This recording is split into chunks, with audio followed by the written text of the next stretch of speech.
বিস্ফোরণের শব্দে কাঁপছে মধ্যপ্রাচ্যের শহরগুলো, আর সেই আগুনের ছায়া যেন ছড়িয়ে পড়ছে পুরো পৃথিবীতে। তখন প্রশ্ন উঠছে, আধুনিক প্রযুক্তিতে বাংলাদেশ কতটা প্রস্তুত?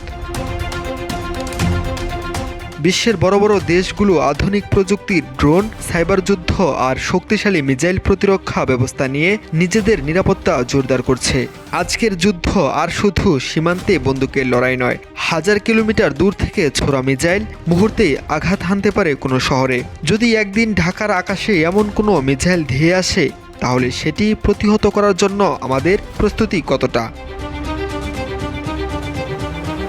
স্বাধীনতার ৫৪ বছর পেরিয়ে গেলেও আধুনিক সামরিক প্রযুক্তির দিক থেকে আমরা কতটা এগিয়েছি, সেই প্রশ্ন উঠছে নতুন করে। ইতিহাস বলছে পৃথিবীতে অনেক দেশ আছে যারা শান্তিপূর্ণভাবে থাকতে চাইলেও হঠাৎ করেই আক্রমণের মুখে পড়েছে। তাই এখন বড় প্রশ্ন, যদি কখনো বিপদ দরজায় কড়া নাড়ে, বহিঃশত্রুর আক্রমণের মুখে দাঁড়িয়ে বাংলাদেশ কতটা শক্তভাবে প্রতিরোধ গড়ে তুলতে পারবে? নাইমুল ইসলাম, নিউজ 10।